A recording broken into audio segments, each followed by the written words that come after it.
Although the quality of this, the picture quality, the low light is some kind of wizardry, it's absolutely amazing. I was testing it against the Action 5 Pro for low light footage, and this is far superior. I know it's a 1-inch sensor, but you're supposed to have that super night mode on the Action 5 Pro to make it better in low light, and I don't like it really. Spoiler alert, if you're going to watch that video coming out soon, I really don't like the low light mode on the Action 5 Pro, but the image coming out of this in dark scenarios is so good. Generally, it's very good. It's very cinematic. The stabilization's perfect.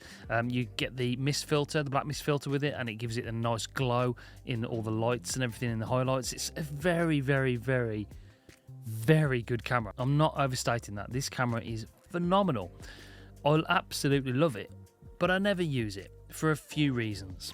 One reason, which is massive, is the fact that it's not weatherproof. That's understandable because it's a gimbal. It's got moving parts. It is very, very hard. I mean, I'm not an engineer, but I'm presuming they would be able to make it weatherproof if they really wanted to. For that purpose, I just wouldn't use it 90% of the time in the UK, because it rains a lot over here. So, or if it's not raining, the potential is there, the threat's there for it to rain. So the fact that it is not weatherproof really does prevent me from using this camera as much as I'd want to use it.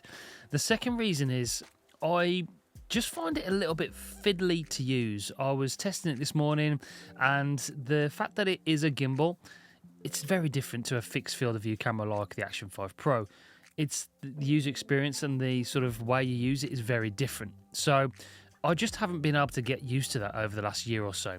It just floats a little bit, and then there's an extra step where you have to double tap the trigger to recenter it. I'm finding myself do that a lot, and it gets a little bit tedious after a while, to be honest. Although it's designed for cinematic footage and you can get some smooth cinematic footage, if you're using this as a general person would use this camera, picking it up and pressing record, it doesn't always do what you want it to do, and it can get a little frustrating. Although the picture quality is amazing, the UI, everything, menus easy to follow, I really do like it. I just think that it's just a bit fiddly, and that is a word I'd come across. And that leads me on to the next point of this video, is the ruggedness and durability. I just feel when I'm using this camera that I'm going to break it.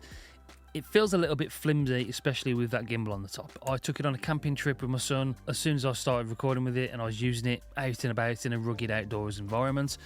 I knew I'd made a mistake taking this camera with me because it was just a bit too much of a faff to use it, because I had to be careful where I put it. I couldn't just throw it on the ground if I was doing something else.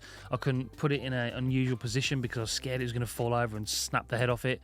With action cameras like the Action 5 Pro or the Ace Pro, you can throw them away, you can chuck them on the grass, you can put them in your rucksack and stuff them in there and not worry about breaking them. With this, you have to be a little bit careful, and that again is another restriction to using this on a daily basis that will add up over time.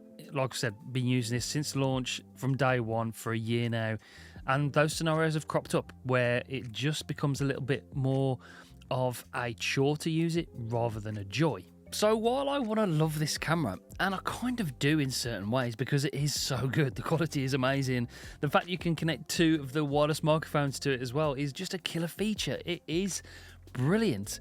But when it comes to making the pro and cons list for the video I'm doing, make sure you do subscribe, by the way, press the bell so you don't miss that future video coming up soon, because we've got the Action 5 versus Pocket 3. Bit of a spoiler if you're watching this video.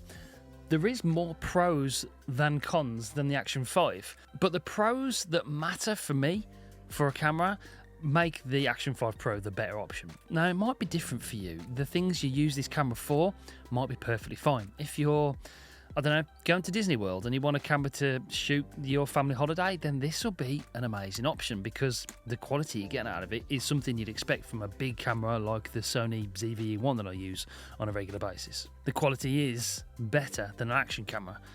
But for my personal scenario, the things that I use a camera for, the way I shoot, the scenarios and situations that I'm in a lot of the time, and the weather, the Action 5 Pro is just the better option. So yeah, that video is going to be coming soon where I'll dive deeper into this and we compare the cameras side by side so you can actually see the video comparisons and stuff and the audio comparisons. So stay tuned for that one. But I just wanted to make this quick video about the Pocket 3. I love it. I just don't use it.